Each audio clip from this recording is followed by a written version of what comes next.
नमो अरिहन्ताणं नमो सिद्धाणं नमो आयर्याणं नमो उवज्झायाय नमो लोये सवसाहुणम्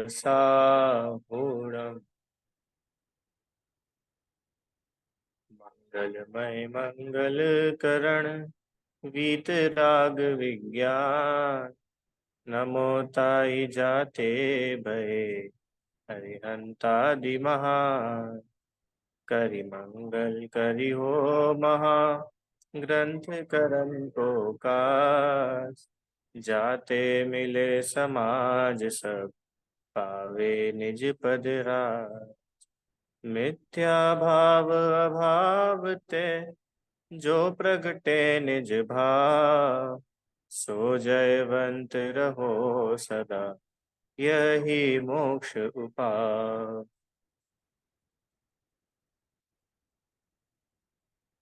श्री मोक्ष मार्ग प्रकाशक जी के आधार से हम लोग कर्म का स्वरूप समझ रहे हैं और कल तक हम लोगों ने ये समझा कि किस प्रकार घाती कर्म वो आत्मा के स्वभाव का घात करते हैं और क्या उनका कार्य होता है। ये चर्चा अपनी कल तक हुई थी। बराबर, यहाँ तक किसी को कोई प्रश्न है? सरल था इतना विषय तो। चलिए अब अपन लोग आगे चलते हैं। आज अपने को बात करनी है कि अघात या कर्म है उनके निमित्त से क्या क्या। पहले अपन थोड़ा रिवाइज कर लेते हैं। कर्म दो प्रकार के, द्रव्य कर्म और भाव कर्म। भाव कर्म मतलब जो मोह राग द्वेष रूपी विकारी भाव, वे भाव कर्म। और उन मोह राग द्वेष रूपी भावों के निमित्त से जो आत्मा से ज्ञानावरण आदि आठ कर्म आकर के जुड़ जाते हैं, बंध जाते हैं, पौद्गलिक जो कर्म है वो द्रव्य कर्म कहलाते हैं। मोह राग द्वेष जीव के अशुद्ध भाव है, इसलिए उनका भाव कर्म नाम है। और ज्ञानावरण आदि जो है ये पुद्गल द्रव्य के है, इसलिए इनका नाम द्रव्य कर्म है। आगे फिर घाती और अघाती दो प्रकार से द्रव्य कर्म है। घाती कर्म मतलब तो वो होता है जो जीव के स्वभाव का घात करे, वो तो होता है घाती कर्म। और जो जीव के स्वभाव का घात तो नहीं करे पर बाह्य सामग्री से हमारा संबंध बनाता है, वो कहलाते हैं अघाती कर्म। ज्ञानावरण, दर्शनावरण, मोहनी और अंतराय, ये चार कहलाते हैं घातिया कर्म। और वेदनी, आयु, नाम, गोत्र, ये चार कहलाते हैं अघाती कर्म। ठीक है, इतनी बात अपन लोगों ने कल तक की कक्षा में की थी। ज्ञानावरण कर्म से क्या होता है कि जीव का जो ज्ञान गुण है उस गुण का घात करता है। अर्थात जीव का स्वभाव तो ऐसा है कि लोकालोक समस्त पदार्थों को वो जीव जाने, पर ज्ञानावरण कर्म के उदय से, ज्ञानावरण कर्म के उदय के निमित्त से ये जो जीव है ये संपूर्ण लोकालोक को जानने रूप इसकी जो शक्ति है वो शक्ति ढक जाती है, उस ज्ञान पे आवरण आ जाता है। ऐसे ही जो दर्शन गुण है, उस दर्शन गुण का जो घात करे वो दर्शनावरण कर्म। जीव के मुनि दीक्षा लेने रूप जो सामर्थ्य है, वीर्य है, उसका जो घात करे वो अंतराय कर्म। और जो जीव के सम्यक्त्व गुण का घात करे वो दर्शन मोहनी, तथा जो चारित्र गुण का घात करे वह चारित्र मोहनी। इतनी सब चर्चा अपनी कल तक की क्लास में पूरी हुई थी। अब ये जो चार अघातिया कर्म है, इनके निमित्त से क्या क्या होता है वो अपने को आज पढ़ना है। शुरू करते हैं। चार अघातिया कर्म है, उनके निमित्त से इस आत्मा को बाह्य सामग्री का संबंध बनता है। आत्मा को बाह्य सामग्री का संबंध बन, वापस चार अघात्य कर्म है। इन चार अघात्य कर्मों के निमित्त से, देखो कितनी बढ़िया बात, इनके निमित्त से वो कर्म कोई ला करके कोई चीज ला करके धर देते हो, ऐसा नहीं है। देखिए, ये पूरे कर्म के पाठ में एक चीज बिल्कुल गांठ बांध करके पहली क्लास से अपने को समझने लगे, ये कर्म सिर्फ निमित्त है, करता नहीं है। जब अपन ने ये बात पहले पढ़ी थी द्रव्य कर्म पे, अमूर्तिक आत्मा से मूर्तिक कर्मों का बंधन, जब भी ये समझा था कि ये भले ही पौद्गलिक कर्म है, ये भले ही जीव के साथ में बंधता है, जीव के साथ में इसका संबंध अनादि से, पर ये कुछ करता नहीं है। वापस, जब एक द्रव्य में बात होती है वहां पर कर्ता कर्म संबंध होता है, और जहां दो द्रव्य इन्वॉल्व होते हैं वहां निमित्त नैमित्तिक संबंध होता है। कर्ता कर्म संबंध मतलब, जैसे मैंने ज्ञान से जाना, बराबर, तो ज्ञान और मैं ये एक ही द्रव्य है ना। तो ज्ञान से जाना मतलब मैं ही ज्ञान रूप परिणमित हुआ, आत्मा ही ज्ञान रूप आत्मा ही ज्ञान रूप में हुआ। तो ये तो हुआ कर्ता कर्म, राइट। और मैंने किताब से जाना, अब यहाँ पे दो द्रव्य इन्वॉल्व हो गए, एक मैं और एक वो किताब। तो वो किताब से जाना, तो किताब कोई मैं नहीं बन गया ना, मैं किताब हो गया। किताब के निमित्त से निमित्त मतलब क्या होता है, जिस समय कोई काम होना होता है उस समय वहां पर जो प्रेजेंट है वो निमित्त कहलाता है। अब ये निमित्त नैमित्तिक संबंध बड़े घने हैं, बड़े घने हैं। इतने घने हैं कि अपने को ऐसा लगेगा कि सब कुछ तो ऐसे ही हो रहा है और आप क्यों निमित्त का नाम ले लेते हो। अभी पता है, मैं बोल रहा हूं और आप सुन रहे हो, ये क्या चल रहा है, ये निमित्त नैमित्तिक संबंध है। मेरे बोलने का भाव, अब देखो कितनी बड़ी प्रोसेस है ये, पहले भी अपनी हो चुकी है ये बात। मेरे बोलने का भाव हुआ, उन भावों का तो मैं करता हूं, पर ये होठ हिले, ये जिबान हिली, ये मेरे अंदर ये जो बोलने रूप सामर्थ्य है, ये सब निमित्त नैमित्तिक संबंध। मतलब मेरी इच्छा होना और ये सब चीजें भी प्रॉपरली वर्क करना, ये एक टाइम में हुई।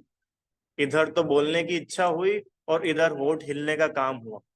तो होठ माने जो पुद्गल के हिलने का काम हुआ ये अलग, और जो मेरे में जो इच्छा हुई वो अलग, ये दोनों का साथ में होना हुआ। तो कहा कि निमित्त नैमित्तिक। समझ में आए? तो ये जितने कर्म है ना, ये कर्म सिर्फ निमित्त है। कर्म हमको, जो एक सेंटेंस अपन ने ऊपर पढ़ा था ना, ये आप लोगों को ध्यान होना चाहिए, बिल्कुल पहले पैराग्राफ में था, दूसरे में, समस्त जीव के समस्त दुख का मूल कारण कर्म बंधन है। ये क्या है, ये निमित्त की साइड से कथन किया है। मूल कारण कर्म बंधन है मतलब कि तुम दूसरों को जो दुख का इल्जाम दूसरों पर लगाते हो, तो भैया वो दूसरे नहीं, तुम्हारे बांधे हुए कर्म हैं, उनसे ही तुमको दुख होता है। वो दूसरों से अपनी दृष्टि हटे, इसके लिए यहाँ पे लिखा। पर मूल में देखा जाए तो कर्म बंधन भी थोड़ी दुख का कारण है, अपना अज्ञान ही अपने दुख का कारण। डिफरेंस समझ में आ रहा है आपको? लिखने का मतलब ये है क्योंकि ये जीव सीधे सीधे समझता नहीं है, निमित्तों की भाषा समझता है। अगर हम बोल देंगे कि ये जीव अपने अज्ञान से ही दुखी है, तो कैसा अज्ञान, क्या अज्ञान, तो उसको फिर आगे समझाने के लिए इसका प्रयोग किया जाता है। और है ना, वो प्रेजेंट तो है, कर्म का उदय नहीं है ऐसा तो है ही नहीं, कर्म का उदय है ना। मतलब तेरा दुखी होना तो मेरे मेरे कहना नहीं है। आप अगर दुखी हुए हो, कर्म का कर्म उपस्थिति हाँ, तो ये मतलब आप अगर दुखी हो तो कर्म भी उस टाइम वहां पे उपस्थित रहेगा। तो हम बोल देंगे कि भैया कर्म की वजह से जीव दुखी हुआ, ये निमित्त की तरफ से कथन।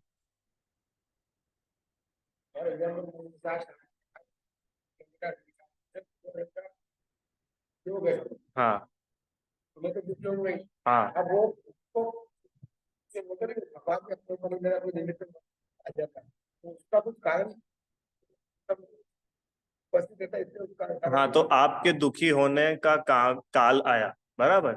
आप दुखी हुए तो उपादान तो हुए आप, मतलब जिसमें काम हुआ वो होता है उपादान। और उस काम होते टाइम वहां पे जो प्रेजेंट है वो कहलाता है निमित्त। तो मान के चलो, चढ़ाव से फिसल गए, लग गई, दुखी हो गए, तो चढ़ाव से फिसलना ये हुआ निमित्त। और हम दुखी हुए, आत्मा दुख रूप परिणमित हुआ, ये हुआ उपादान। अभी निमित्त उपादान और पढ़ेंगे तो और डिटेल में समझेंगे। अभी के लिए तो ये विषय मैंने इसलिए उठाया था कि हम लोग ये समझे कि कर्म सिर्फ निमित्त ही है और इससे ज्यादा कुछ भी नहीं। तो जितने वो है नहीं उससे ज्यादा उनकी वैल्यूएशन करना ये गलत है। ठीक है, तो क्या बोला यहाँ पे कि जो चार आघात या कर्म है उनके निमित्त से, इस आत्मा को बाह्य सामग्री का संबंध बनता है। माने वो कर्मों के निमित्त से, जैसे चार घातीय कर्मों से क्या हो रहा था कि आत्मा के स्वभाव का ही घात हो रहा था। पर ये जो चार आघाती कर्म है ये अपने स्वभाव में कोई इंटरफेयर नहीं करते, यहाँ तक कि अपने आत्मा में भी इनका कोई डायरेक्ट इंटरफेरेंस नहीं। ये बाहर की सामग्री इनके निमित्त से मिलती है। अब क्या क्या बाहर की सामग्री देखो, एक एक करके बता। वहां वेदनी से तो शरीर में अथवा शरीर से बाह्य नाना प्रकार सुख दुख के कारण पर द्रव्यों का संयोग जुड़ता है। ये वेदनी कर्म का काम। चार आघाती कर्म में पहला वेदनी। वेदनी कर्म से क्या होता है, शरीर में अथवा शरीर के बाहर नाना प्रकार से सुख दुख का संयोग जुड़ता है, पर द्रव्यों का संयोग जुड़ता है। अब इसको समझते हैं। शरीर में, आपके शरीर में कोई सुख दुख का काम हुआ आज तक? शरीर में कोई सुख दुख का काम हुआ? अरे भूख लगी, तो भूख लगी तो अपन दुखी हुए ना। अरे दुख की फीलिंग आई, आई कि नहीं आई भूख लगी तो ये क्या था, ये वेदनी कर्म का कार्य था।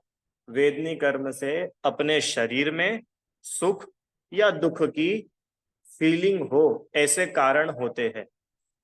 सुख की फीलिंग भी हो सकती है, बड़ी गर्मी लग रही थी, इतने में एक ठंडी हवा चली, और ठंडी हवा जैसे यहाँ पे लगी अपने को बहुत अच्छा लगा। तो ये क्या था, ये वेदनी कर्म का निमित्त मिलकर के हमको ऐसा संयोग मिला। कैसा संयोग मिला कि जिससे हमारे शरीर में सुख या दुख की फीलिंग होती है। शरीर में नहीं होती, शरीर के निमित्त से होती आत्मा को है, पर शरीर में वो संयोग जुड़ता है।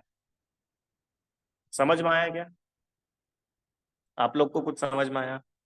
देखो वापस पढ़ते क्या लिखा है।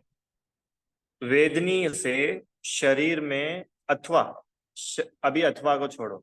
वेदनी से शरीर में नाना प्रकार सुख दुख के कारण पर द्रव्यों का संयोग जुड़ता है। ठीक है, अभी सिर्फ शरीर। नाना प्रकार मतलब बाय वेरियस मीन्स, अलग अलग तरीके से इस शरीर में सुख दुख का कारण ऐसे जो पर द्रव्य है वो आते हैं, संयोग होता है उनका। ये वेदनी कर्म से। और दूसरा, शरीर से बाहर, शरीर में भी और शरीर के बाहर भी जो सुख दुख के संबंध कारण अपने को जुड़ते हैं, ये सब वेदनी कर्म का काम। जैसे किसी को देखते से ही अपने को बड़ा अच्छा लगा, किसी को देखते से ही अपने को अपना मूड ऑफ हो गया। ये क्या हुआ कि वो जो परद्रव्य था, ये वेदनी कर्म के संयोग से, वेदनी कर्म के निमित्त से इसका अपने से संयोग हुआ। भूख लगी, प्यास लगी, ये वेदनी कर्म के उदय से होता। भूख प्यास जो लगती है ना, ये वेदनी कर्म के उदय से होता। गर्मी लग रही है, ठंड लग रही है, सिर दर्द हो रहा है, पेट दर्द हो रहा है, प्यास लग गई, और बताओ, ये सारे काम जो है ये वेदनी कर्म के उदय से होते। जिस जीव को जैसा वेदनी कर्म का उदय होता है उसको वैसी सुख दुख की सामग्रियां मिलती है। जैसे कई बार होता है ना कि काम तो बाहर एक ही हो रहा है, पर उस वो एक काम किसी के लिए सुख का कारण बन जाता है, और वो एक चीज किसी के लिए दुख का कारण बन जाती है। एग्जाम्पल देखो, एग्जाम्पल देता हूँ। मान के चलो एक रास्ता है, छोटा सा गली टाइप है या कोई गांव है। उस गांव से हाईवे निकलना है, तो सरकार का ऑर्डर आ गया। क्या ऑर्डर आया कि भैया ये सब जमीनें खाली होएगी, ये सब खेत यहाँ से हटेंगे और यहाँ से हम एक हाईवे बन। अब ऑर्डर तो एक आया, अब वो एक ऑर्डर किसी के सुख का कारण बन जाएगा, किसी के दुख का कारण बन जाएगा। होगा कि नहीं होगा ऐसा? बारिश हो गई, तो वही बारिश कभी किसी के लिए सुख का कारण बन जाती है, किसी के लिए दुख का कारण बन जाती है। तो वो पर द्रव्य, बारिश, बारिश वेदनी कर्म नहीं है। जो व्यक्ति सुखी दुखी हो रहा है उसका अपना अपना वेदनी कर्म वैसा वैसा काम कर रहा है। समझ में आया आपको? बारिश तो एक अलग ही है, बारिश तो वो अलग द्रव्य है। पर मेरे को सुखी होना है तो वेदनी कर्म के उदय से मेरे को उस बारिश का संयोग हुआ। आपको दुखी होना है तो आपको भी वेदनी कर्म के उदय से उस बारिश का संयोग। सुखी दुखी जीव जिससे होता है, वो संयोग जिस कर्म के निमित्त से जुड़ते हैं, वो सब वेदनी कर्म का काम है। कोई खबर सुनते से ही अपने को खुशी हुई। हाँ, अरे बहुत होता है, इंडिया मैच जीत गई। अब ये सुनते से ही दो लोग पास पास बैठे, एक खुश हो जाता है, एक दुखी हो जाता है, क्योंकि एक ने इंडिया के जीतने पे पैसे लगा रखे थे और एक ने इंडिया की हार पे पैसे लगा रखे। अब ये एक दुखी हुआ और एक सुखी हुआ, खबर एक ही थी, ये क्या था, ये वेदनी कर्म। अब जो सुखी होते हैं वो है साता वेदनी, और जो दुखी होते हैं वो है असाता वेदनी। ठीक है। दो वेदनी कर्म दो टाइप्स का है। जैसे अपन ने पढ़ा था ना, मोहनी कर्म दो प्रकार का, एक दर्शन मोहनी और एक चारित्र मोहनी। ऐसे ही ये वेदनी कर्म दो प्रकार का होता है अंकल जी। कौन कौन सा? साता वेदनी, असाता वेदनी। साता वेदनी मतलब वो जिससे जीव को सुखी होने के साधन बाहर से मिलते हैं, और असाता वेदनी जिससे जीव को दुखी होने के साधन बाहर से। ठीक है, क्लियर हुआ इतना? अभी डिटेल में बहुत अच्छे से बाद में पढ़ेंगे, अभी सिर्फ थोड़ा उसका हाईलाइट देख रहे हैं। आगे, आयु कर्म। अब वेदनी के बाद आयु। आयु कर्म का क्या काम है कि आयु कर्म से अपनी स्थिति पर्यंत प्राप्त शरीर का संबंध नहीं छूट सकता। ये आयु कर्म का काम। आयु कर्म का क्या रोल है कि आयु कर्म जितना रहेगा आपके स्टॉक में, उतने टाइम जो भी शरीर आपको मिला है, आपका उस शरीर के साथ संबंध बना रहेगा, वो शरीर छूटेगा नहीं। और जैसे ही आयु कर्म पूरा हुआ, ये शरीर छूट जाएगा।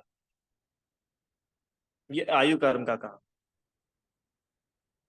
आयु कर्म से अपनी स्थिति पर्यंत, स्थिति पर्यंत मतलब उसके जितना टाइम है, उस कर्म का जितना टाइम है, पर्यंत मतलब till, till that time period शरीर के साथ में आत्मा का संबंध बना रहे। अभी आप और हम सब इस शरीर में है ना, कोई 20 साल से है, कोई 25 साल से है, कोई 60 साल से है। ये क्यों है? क्योंकि हमारा आयु कर्म का अभी उदय चल रहा है। जैसे ही ये आयु कर्म का उदय पूरा हो जाएगा, हमें ये शरीर छोड़ना होगा। छोड़ना क्या होगा? छूट जाएगा। कि भैया किसी किसी का तो बच जाता होगा कि सुनो, किसी की भी नहीं चलती, एक द्रव्य की दूसरे द्रव्य में चल ही नहीं सकती। तीर्थंकर भगवान भी है, और उनका आयु कर्म अगर 72 वर्ष का है, तो वो चाहे महावीर भी क्यों ना हो, उनको 72 वर्ष में के बाद ये शरीर को छोड़ करके जाना। वो ये नहीं बोल सकते कि भैया अब देखो मैं आखिरी तीर्थंकर हूँ, फिर मेरे बाद तो कोई तीर्थंकर होगा नहीं। 1-2 साल का और पीरियड मिल जाता तो समोशरण और दूसरी दूसरी जगह लग जाता, और लोगों को फायदा हो जाता। कि नहीं, जितना आयु कर्म है उतना ही इस शरीर में आपको रहना है। अब ये डिसाइड कैसे होता है? ये हम आयु बांधते हैं। जैसे आप इस लाइफ में अपनी अगली लाइफ की आयु बांधोगे, तो आपके जैसे परिणाम होते हैं, उससे डिसाइड होता है कि आप नेक्स्ट लाइफ आपकी कौन सी होगी, कितने ईयर्स की होगी, कैसी होगी। हम ही डिसाइड करते हैं, कोई तीसरा डिसाइड नहीं करता है अपने लिए। ठीक है। अब देखो, ये आयु कर्म पढ़ लेने से अपने अंदर इतना विश्वास आ जाना चाहिए गजब का, कि अब अपना मरने का डर खत्म हो जाना चाहिए अंकल जी। क्यों? क्योंकि अपन ने पढ़ लिया ना कि आयु कर्म से स्थिति पर्यंत प्राप्त शरीर का संबंध नहीं छूट सकता। सकता वर्ड कितना गजब का है। नहीं छूट सकता, तुम चाहे जो कर लो। अब इसमें दोनों बात है, समय के पहले मरेंगे नहीं, और समय से ज्यादा जिएंगे नहीं। जितना समय, जितना आयु कर्म है, उतना अपन यहाँ पे रहे। अब मरने का डर खत्म हो जाना चाहिए। अब यहाँ पर एक प्रश्न हो सकता है कि हमने एक वो शब्द सुना है, अकाल मरण। सुना है आपने अकाल मरण? नहीं, आपने सुना? सुना ही नहीं है आपने? चलो, आपने, आप लोगों ने सुना है किसी ने? अकाल मरण मतलब सडन डेथ। अपनी भाषा में बोल, सडन डेथ। जैसे अभी तो इनकी उम्र ही क्या थी, अभी तो मान के चलो एक एवरेज लाइफ एक्सपेक्टेंसी चल रही है 65 ईयर्स, और ये तो 15 साल में ही मर गया। तो ये क्या हुआ? सडन डेथ बोलते कि नहीं, सडन डेथ, कि कोई व्यक्ति एकदम ही मर गया। अभी 1 मिनट पहले तो हम उनसे मिल के आए थे, 1 घंटे पहले तो हम मिल करके बैठ के बात कर रहे थे, और हम घर पहुंचे इतना उनका समाचार आ गया। ये क्या होता है? इसमें कुछ ऐसा होता होगा कि भैया देखो, आप मर तो अभी गए, पर आपकी जितनी आयु बच गई वो अगले गति में अगले जन्म ट्रांसफर हो जाती होगी। ऐसा नहीं होता है। मान के चलो मेरी मेरी 100 वर्ष की आयु है, मतलब मेरा जो आयु कर्म है वो 100 वर्ष के टाइम इंटरवल में उदय में आना चाहिए, राइट। अब क्या हुआ कि कोई ऐसा कारण बन जाए, एक साथ बहुत ज्यादा ब्लड शरीर से निकल जाए, मेरी सांस रुक जाए, दम घुट जाए, सफोकेशन हो जाए, एक्सीडेंट हो जाए, बहुत सारे कारण होते हैं। उस वजह से जो 100 साल में आयु कर्म उदय में आने वाले थे, आयु कर्म के पार्टिकल्स, वो 50 साल का जब मैं था तब मेरे साथ इतना भयंकर एक्सीडेंट हुआ कि वो सारे के सारे पार्टिकल्स 50 साल में ही उदय में आ गए। ऐसा नहीं था कि वो पार्टिकल्स 50 साल वाले तो उदय में आ गए थे और 50 साल तो अभी मैं जिया ही नहीं, तो वो उदय में नहीं आएंगे, तो वो अगली गति में ट्रांसफर हो जाएंगे। ये ट्रांसफर नहीं होते, वो जितने बचे थे वो भी बिफोर टाइम उदय में आकर के चले जाते। इसको बोलते हैं अकाल मरण। तो कुल मिलाकर के आयु तो जीव आयु कर्म के अकॉर्डिंग ही तो होता है। हाँ, नहीं, इस पर आयु कर्म आप अपना पूरा भोग करके जाओगे। 100 साल की किसी जीव की आयु थी और 50 वर्ष में उसकी मृत्यु हो गई, तो 50 वर्ष में तो अपने को दिख रहा है, पर उसका जो आयु कर्म के पार्टिकल्स थे, इधर की भाषा में बोलते हैं निषेक। कर्म एक पुद्गल परमाणु है। तो 1 2 3 4 5 6 ऐसे ढेर सारे पुद्गल परमाणु वो पूरे फैलते हैं, और एक एक पुद्गल परमाणु, मतलब जो कर्म है वो कर्म का उदय आता जाता है, वो कर्म आत्मा से अलग होता जाता है। फिर एक कर्म का उदय आया और वो आत्मा से अलग हो गया। ऐसे अनादि से चल रहा है। अब वो जो आयु कर्म जो मेरे को 100 साल में, मान के चलो इतने सारे उदय में आने थे, वो 50 साल में इतने सारे उदय में आ गए, तो आयु तो मैंने पूरी होगी। ऐसा नहीं कि आयु मेरी कम हो गई। नहीं, बंध तो 100 साल का था, मतलब जो उसके आयु कर्म के पार्टिकल्स थे वो 100 साल जितने थे। आयु से अपनी स्थिति पर्यंत प्राप्त शरीर का संबंध नहीं छूट सकता, तो जितनी स्थिति आयु कर्म की है उतना वो जीव उसमें रहेगा। स्थिति 100 साल में आएंगे कि 50 साल में? आयु कर्म का जो बंद किया था, वो बंद किया था 100 साल का, और वो 100 साल के जितने पार्टिकल्स थे, स्थिति मतलब कि वो कितने टाइम तक उदय में आएंगे, कितने टाइम, तो वो 50 साल में पूरे उदय में आ गए, तो उसकी स्थिति 50 वर्ष हो गई।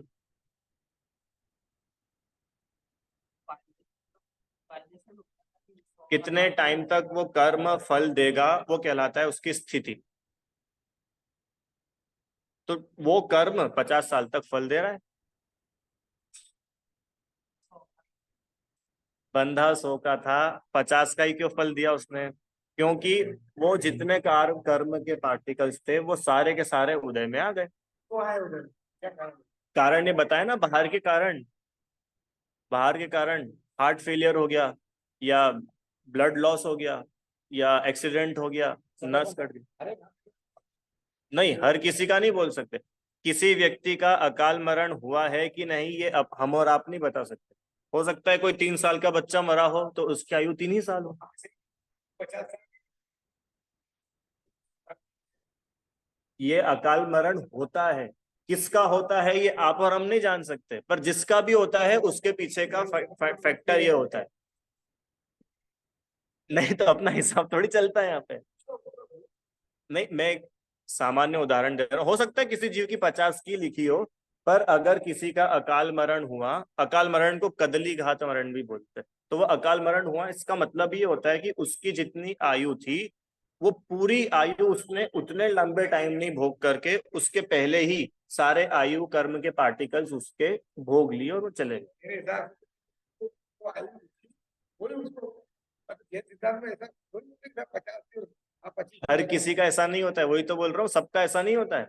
कोई ऐसा तो है नहीं कि भाई अपन सब लोगों की एक फिक्स्ड आयु है 100 ईयर्स। अब अगर आप 80 में मर गए तो आप 20 साल पहले मरे हो, और आप 90 में मरे हो तो आप 10 साल पहले। अरे सोचना क्या, मैं आपको दिखाता हूँ, रुको एक सेकंड।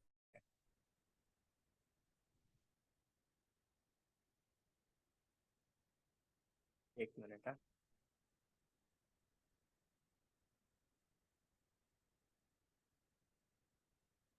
आयु जो है, ये देखो,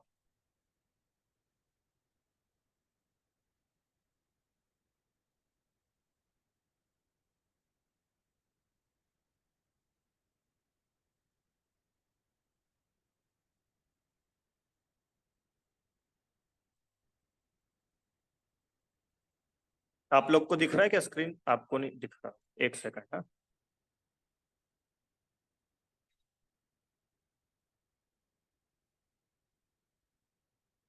अब दिखिए आप लोगों को स्क्रीन? हाँ अभी देखो क्या लिखा है।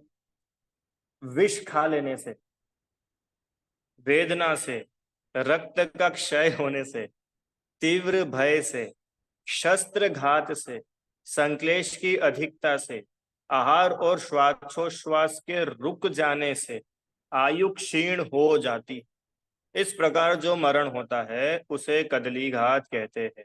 किसने लिखा है ये धवला में लिखा है, गोमटसार कर्म कांड में लिखा है, और भाव पावड़ में। तो ये जैनों के ग्रंथों में ही लिखी बातें हैं। अब अपने को नहीं पच रही हो तो उसमें अपने को पचाना आनी चाहिए। देखो आगे।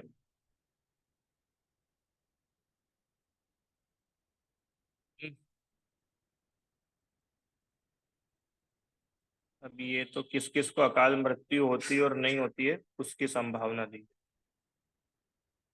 ये देखो, कदली घात के बिना अंतर्मुहूर्त काल नहीं। हाँ,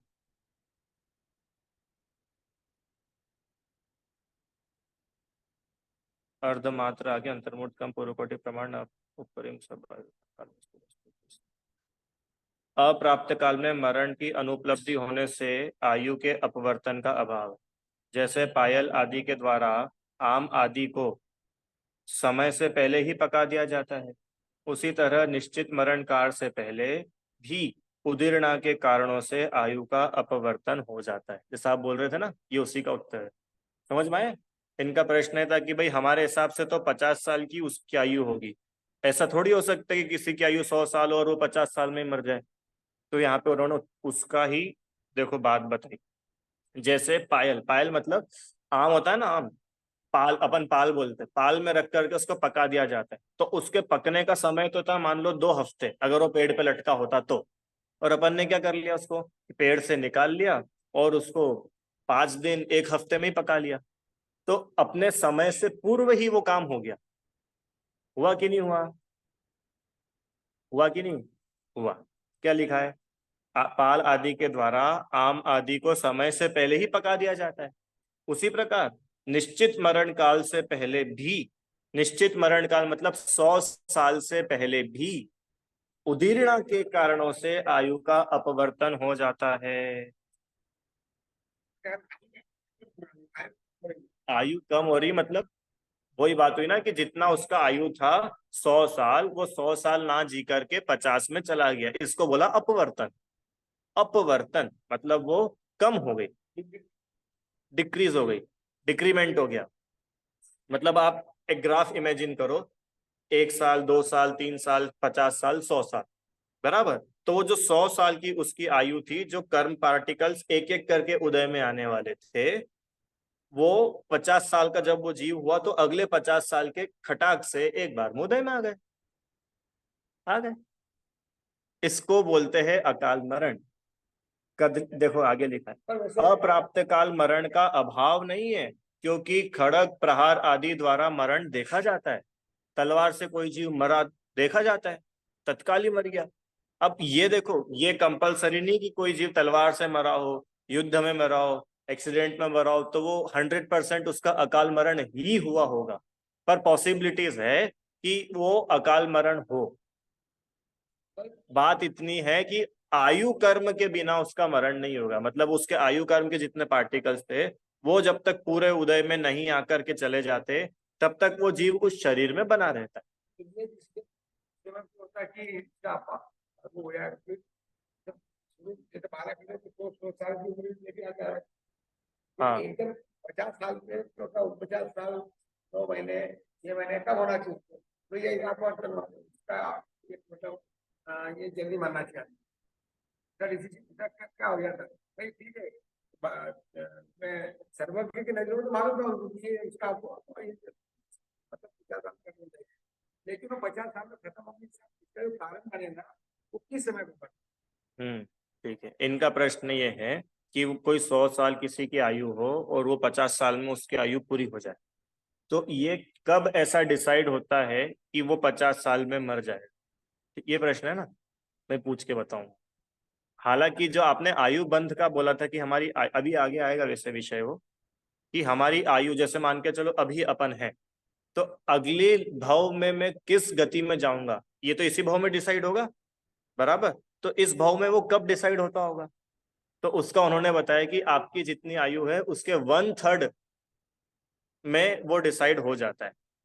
ठीक है, अब उसके लिए एग्जांपल लिया कि मान के चलो किसी की एज 99 ईयर्स हो, तो 1/3 कितना हुआ?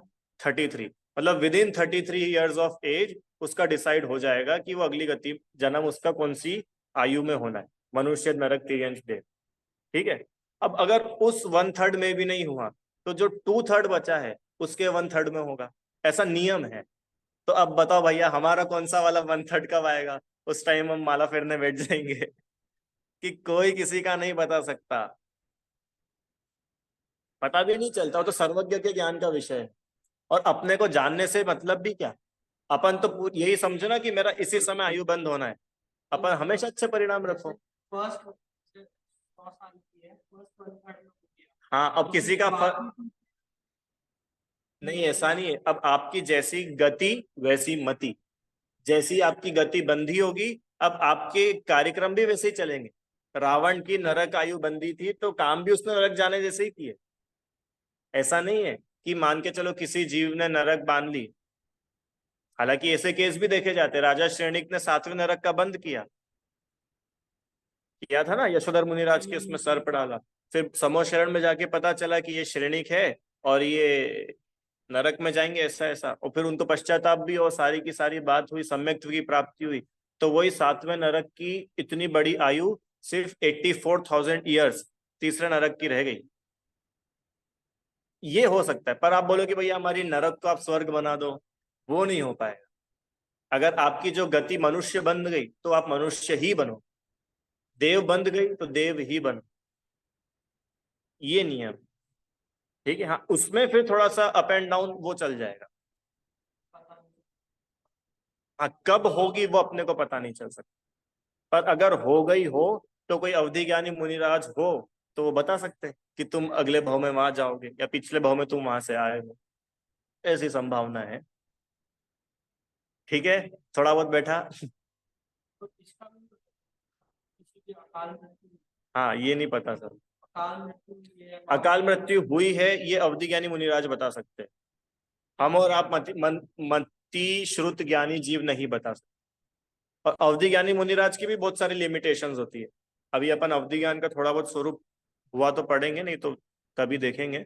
अवधि ज्ञान अपने आप में बहुत सारी लिमिटेशंस लिए हुए है। कितना जानेगा, कितने टाइम गैप का जान सकता है, कितनी दूर तक का जान सकता है, ये सब अवधि ज्ञान का विषय है।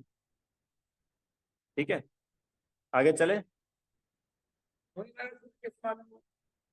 अवधि ज्ञान,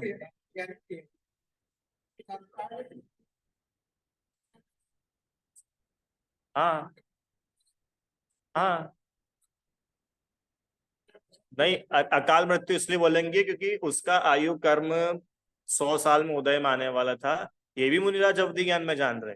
उसका आयु कर्म 50 साल में ही पूरा उदय में आके चला गया, ये भी मुनिराज जान रहे। तो 100 का 50 में चला गया इसलिए उसको अकाल मृत्यु बोला। मान ले कारण होगा, ये मान ले तो बाद में डिसाइड अगर ये मान लो सेट हो गया तो 50 में जाना अरे अकाल तो कुछ होता ही नहीं है डिसाइड, आज तो क्या अनंत काल पहले से भी डिसाइडेड था कि अनंत काल बाद ये जीव जाए। पर जितने आयु कर्म के निषेध थे, जितने टाइम में उदय में आने थे उतने टाइम में उदय में नहीं आके उसके पहले ही वो उदय में आ गए, उस चीज को अकाल मरण बोला है। हुआ वो भी काल में ही है, मतलब जब होना था वो तभी हुआ, ऐसा नहीं कि आउट ऑफ द टाइम कभी कुछ हो गया। बोलते कि जैसे अपन बोलते हैं कि नहीं बोलते, अचानक से ऐसा, अचानक से गाड़ी मेरे सामने आ गई, अचानक तो कुछ होता ही नहीं है। अचानक कुछ होता है क्या? हाँ, लिखा हुआ तो सब है पर कर्णानुयोग को कर्णानुयोग के तरीके से पढ़ा जाता है। जहां जैसा योग्य है वहां वैसा समझना चाहिए। ये आत्मार्थी जीव का लक्षण है। जहां जैसा योग्य है। करणानुयोग में भी क्या बताया कि कर्म की प्रधानता से हम बताएंगे। तो यहां पर फिर वो द्रव्यानुयोग नहीं घुसेड़ सकते अपन बीच। वस्तु स्वभाव सब चीजें ऑलरेडी फिक्स्ड है, सब पहले से लिखा हुआ है, वो अपनी जगह सत्य बिल्कुल है, उसको नकार नहीं सकते। पर करणानुयोग का स्टाइल ऐसा है बताने। अरे हम कर्म बता रहे हैं तो कर्मों के एंगल से ही बताएंगे ना। हाँ, ऐसा ऐसा जो होना था, जो महावीर भगवान ने भी उनके केवल ज्ञान में हजारों वर्ष पहले जान लिया था, वो तो कैसा कैसा होना था, वो कैसा कैसा होगा ये करणानुयोग बता रहा है। क्यों का उत्तर है ना, क्योंकि उसका प्रोसेस ही वैसा है। अकाल वाला है हाँ। उसमें 100 लिख डिसाइड 100 हुआ था 50 में हो गया बस यही तो जो डिसाइड हुआ था वो भी कोई बदल नहीं गया, देखो। हाँ डिसाइड 100 का हुआ था और 50 में हो गया इसलिए उसको अकाल। हाँ, बस जितना उसका आयु कर्म का उदय 100 साल में आना था, वो 100 के पहले ही पूरा का पूरा उदय में आ गया। तो 100 में आना था, ये भी भगवान ने अपने केवल ज्ञान में जाना है। ऐसा नहीं कि अचानक से सब भगवानों में खलबली मच गई कि एकदम से क्या हो गया। ऐसा कुछ नहीं होता। 100 में आना था ये भी उन्होंने जाना, 80 में आ जाएगा कि 50 में आ जाएगा ये भी वो जानते हैं। पर इतने में आना था और इतने में ही आ गया, इस चीज को अकाल मरण बोलते।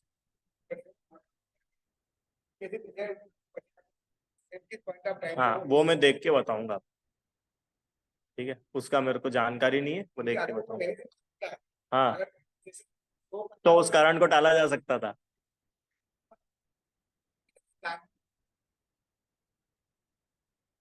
भगवान करते नहीं, पर उसको रहस्य नहीं मतलब घटना हो किस कारण से होगा ऐसा। हाँ ठीक है, तो घटना तो बता दी ना इसमें अपने को। ठीक है बस वो घटना कब होगी? हाँ, अच्छा। ठीक है, वो बताऊंगा मैं। चलो आगे चलते हैं।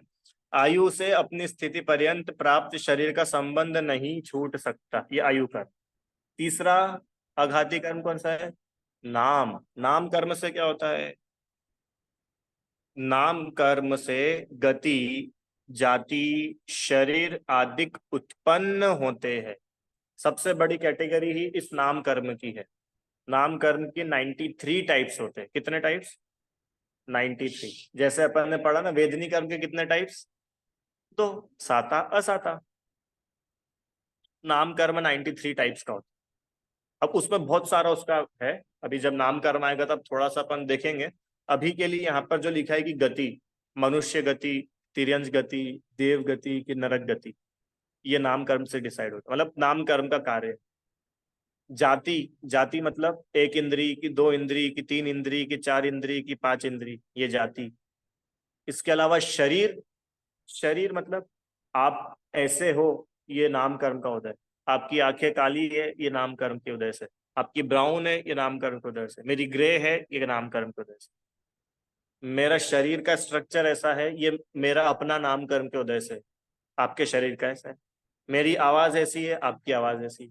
मतलब शरीर संबंधी जितनी भी बातें होती है, मेरे बाल ऐसे हैं, आपके ऐसे हैं। वेस्ट इंडीज वालों के अलग ही होते हैं, अफ्रीका वालों के अलग होते हैं।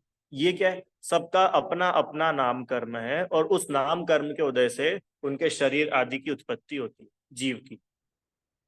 देव है तो देव का अपना ही नाम कर्म रहता है, उसका शरीर अलग ही रहेगा।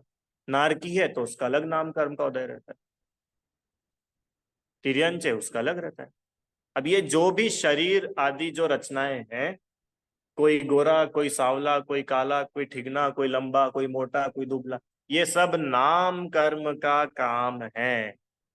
जीव ना गोरा होता है ना काला होता है, और क्या। ये सभी तो पुद्गल में हो रहा है, कर्म खुद पुद्गल है।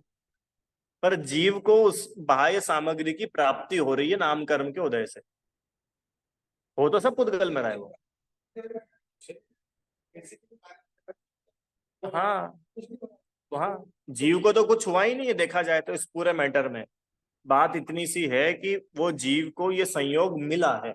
अब उस संयोग में अगर अपनापन करे तो वो सुखी दुखी होगा उन संयोगों से, और अपनापन ना करे तो कोई बात नहीं। अरे कैसे कैसे मुनिराज हुए, तो जो पहले ध्यान ध्यान करना घाटिया कर्म थे, उनका नाम घातिया इसलिए था क्योंकि वो सीधे आत्मा पे अटैक कर रहे थे।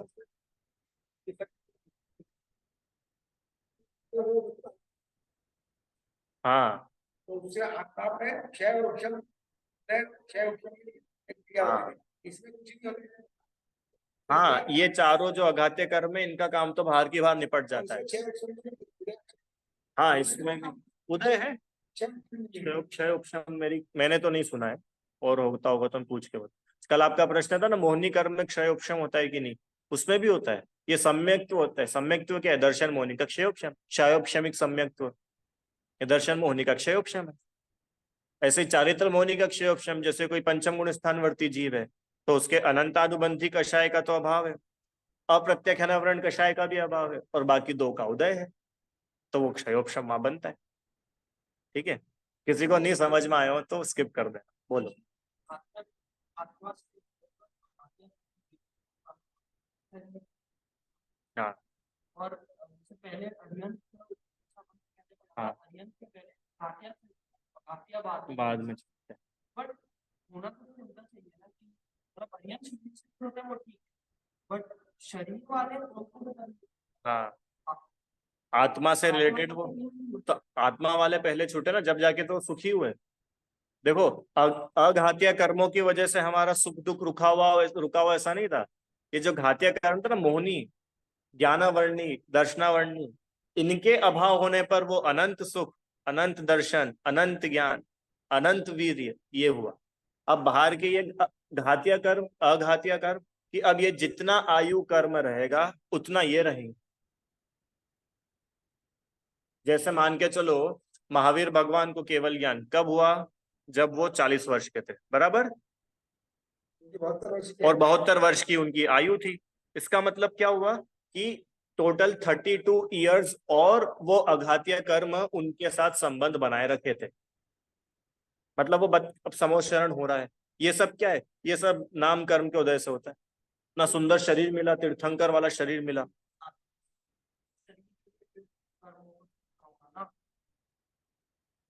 घाटिया से ज्यादा घाटिया को छोड़ना। नहीं, देखो, घातिया से ज्यादा अघातिया को छोड़ना मुश्किल नहीं है। पहली बात तो अपन ने उस दिन पढ़ा था ना, घातिया कर्मों को छोड़ा जाता है ना अघातिया कर्मों को छोड़ा जाता है।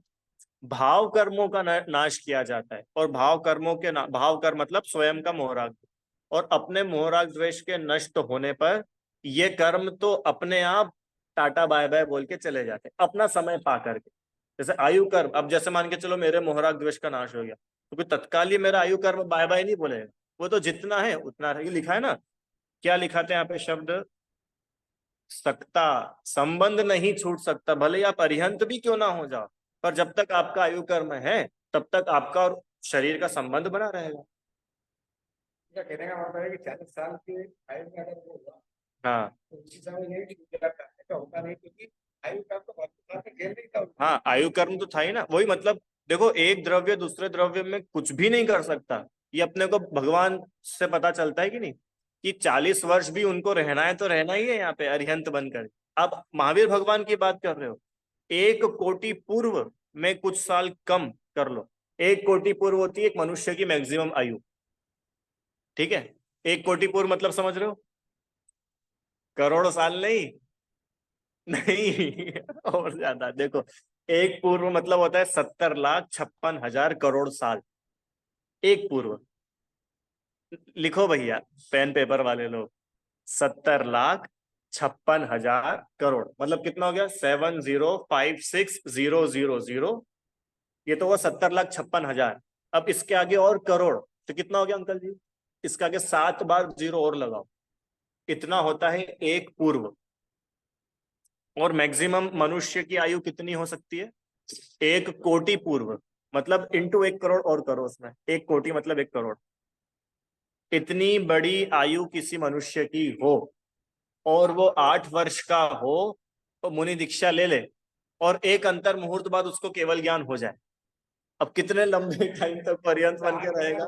8 घंटा नहीं बढ़ेगा। मतलब 1,70,56,000 करोड़ इंटू करोड़ माइनस 8 इतने।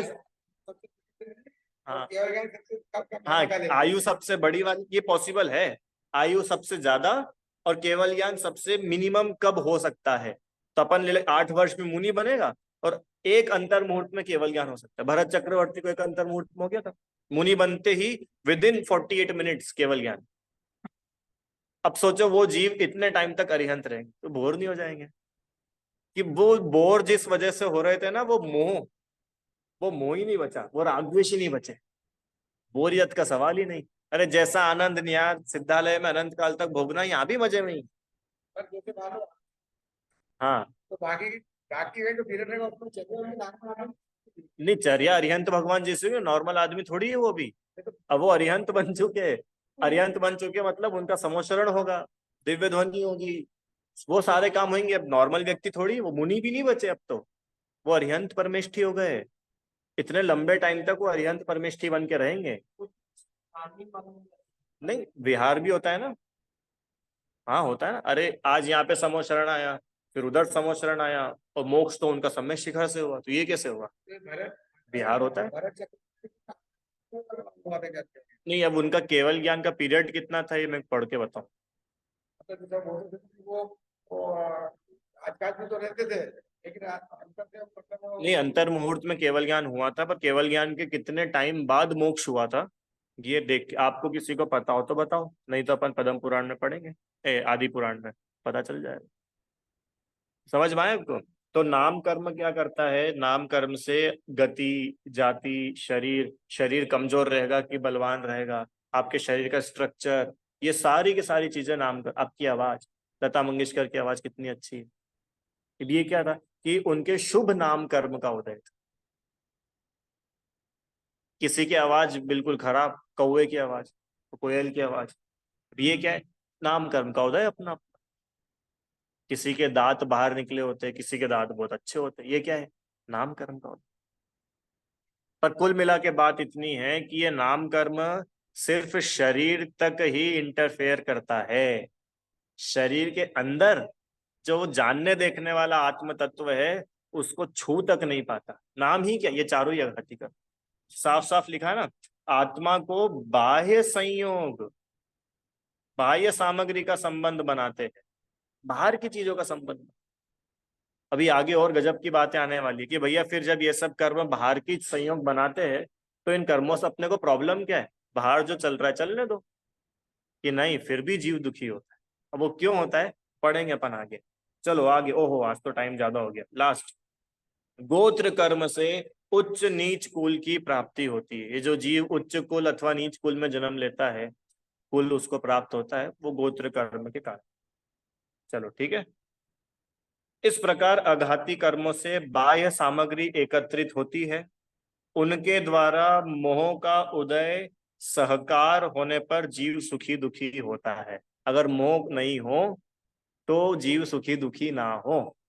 और शरीर आदि के संबंध से जीव के अमूर्तत्व आदि स्वभाव अपने स्व अर्थ को नहीं करते। जैसे कोई शरीर को पकड़े तो आत्मा भी पकड़ा जाता है। अभी अपन घर से आता है तो शरीर के साथ आत्मा भी आ गया, तो ये संबंध है ना शरीर और आत्मा का, ऐसा।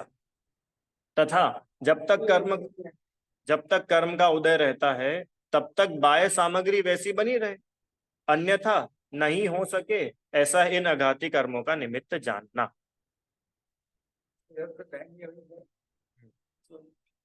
देखो एक बार और पढ़ लेते हैं। क्या लिखा है? जैसे कोई शरीर, वापस, शरीर आदि के संबंध से जीव के अमूर्तत्व आदि स्वभाव अपने स्व अर्थ को नहीं करते। अमूर्तत्व क्या होता है? स्पर्श रस गंध वर्ण नहीं। मूर्तिक मतलब स्पर्श रस गंध वर्ण होना। तो स्पर्श रस गंध वर्ण का नहीं होना ये आत्मा का अमूर्तत्व स्वभाव है। बराबर। तब जब स्पर्श है ही नहीं तो हाथ को पकड़ा और आत्मा भी कैसे पकड़ में आ गया? पकड़ में आ गया मतलब समझ लो ना कि हाथ को ऐसे करा तो वो आत्मा भी तो ऐसा हो गया, ऐसा थोड़ी आत्मा वही रह गया। तो ये क्यों हुआ? कि शरीर आदि से संबंध की वजह से। शरीर से संबंध है ना। अभी जिस क्षेत्र में शरीर है उसी क्षेत्र में आत्मा भी तो है। एक क्षेत्र अवगाह संबंध बोलते हो तो है वो। उस वजह से क्या होता है कि अपना जो अमूर्तत्व स्वभाव है वो स्वभाव घाता जा रहा है। देखा जाए तो आत्मा का स्वभाव ऐसा है कि यहाँ से जाए और आर पार हो जाए, पर अभी शरीर से संबंध है तो अभी दौड़ लगाएंगे तो आर पार नहीं होंगे, टकरा गिर जाएंगे।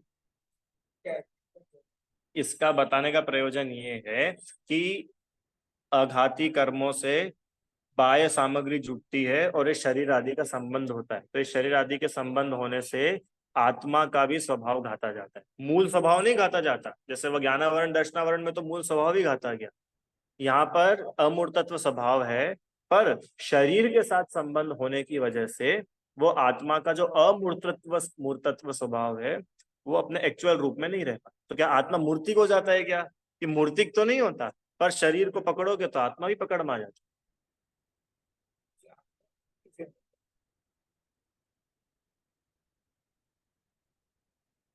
आत्मा का स्वभाव अपने स्व अर्थ, जीव के अमूर्तत्व आदि स्वभाव अपने स्व अर्थ को नहीं करते, घाता जाता है मतलब कि जैसा उसका एक्चुअल स्वभाव है उस रूप में परिणमन नहीं होता उस स्वभाव का। आत्मा का स्वभाव कैसा होता है, जैसे मान के चलो कोई जीव का या मरण हो तो वो आत्मा यहाँ से दूसरी गति में दूसरी जगह जन्म लेगा, तो चीजों को पार करता हुआ चला जाता है। पर अब ये शरीर के साथ में होने से क्या होता है कि वो जो आत्मा का जो अमूर्तत्व स्वभाव है वो प्रकट नहीं है अपने स्व अर्थ में। स्व अर्थ मतलब जैसा वो है वैसा एक्सप्रेस्ड नहीं, ये शरीर से संबंध होने की वजह से। हाँ हाँ, पर आत्मा के गुणों का वैसा घात नहीं होता जैसा घातीय कर्मों का घात होता। हाँ, तो आत्मा बंधा हुआ है ना, इसलिए तो बोलते कर्मों से बंधा हुआ है, इसी का नाम तो कर्मों का बंधन है।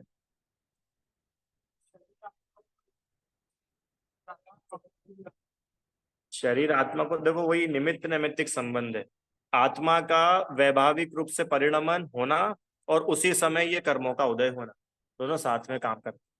तो लगता अपने को ऐसा है कि कर्म बड़े बलवान है, आत्मा बड़ा कमजोर सा पड़ गया, जबकि कर्म तो अपना काम कर रहे हैं। भाई प्रवचन सार जी में पढ़ा, इतना जोरदार विषय है, उन्होंने तो इतना तक बोल दिया कि ये जो पुद्गलों का कर्म का बंध होता है इसमें आत्मा का कोई लेना देना ही नहीं।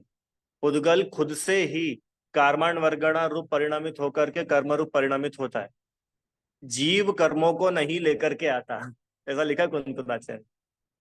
तो फिर जीव करता क्या है कि जीव खाली मोह राग द्वेष करता है, और सच्ची सच्ची बताए एक राज की बात, कि जीव इन कर्मों से भी नहीं बंधता है, जीव तो अपने मोह राग द्वेष से बंधता है। निमित्त ये कर्म पड़ते हैं इसलिए बोला जाता है कि इन कर्मों से बंधता, वास्तव में जीव द्रव्य कर्मों से बंधता ही नहीं है। एक्चुअल में तो जो अपने भाव कर्म है मोह राग द्वेष भाव, उनसे जीव बंधता है। बेसिकली लिखा है यार, ओ, प्रत्येक द्रव्य अपने कार्य का करता है। तो पुद्गल जो रहते हैं वो भी करता रहते हैं कभी कार्य। करते हैं ना, पुद्गल पुद्गल रूप कर बना हुआ ये पुद्गल का ही कार्य है। इसका मतलब ये है कि हम्म। एक इधर पुद्गलों का एक हाँ। इकट्ठा हो गया, इधर अपने अपने में कोई घटना हुई, अब वो पुद्गलों की पिक्चर अलग चल रही है हाँ, वो और अपनी अलग चल रही है, और साथ में चल रही तो लगता है कि पुद्गलों से हुआ, हालांकि वो निमित्त नैमित्तिक संबंध ऐसे ही होते कि होते साथ में है, लगता है इसकी वजह से ऐसा हुआ, जबकि उसका काम उसमें हुआ, अपना काम अपने में। ये निमित्त नैमित्तिक संबंध है, ऐसे है तो हाँ तो है ना। आगे, तथा जब तक कर्म का उदय रहता है तब तक बाह्य सामग्री वैसी ही बनी रहे, अन्यथा नहीं हो सके। मतलब जब तक अघाती कर्म का उदय है तब तक वो बाह्य सामग्री वैसी की वैसी बनी रहेगी, बदल नहीं जाएगी। अन्यथा नहीं हो सके मतलब छूट नहीं जाएगी, चली नहीं जाएगी, और जब कर्म का उदय चला गया तो वो सामग्री छूट जाएगी। ऐसा इन अघाती कर्मों का निमित्त जानना। हाँ, चलेगा, सब वैसे का वैसे ही चल। ठीक है। अब आगे एक प्रश्न और उठाया, इसकी चर्चा कल करेंगे कि भाई कर्म है, वो कर्म तो जड़ है, ज्ञान ही नहीं है, तो वो कर्मों को कैसे समझ में आती कि इस आत्मा से जाकर के बंधना है। वो मतलब वो आप वो हाँ, तो वो अपन कल पढ़ेंगे। ठीक है, चलो अभी जिनवाणी से। हे जिनवाणी भारती तो ही जपो दिन रैन, जो तेरी शरणा गहे सो पावे सुख चैन। जा वाणी के ज्ञान से सूझे लोकालोक, सो वाणी मस्त सदा दे तुम।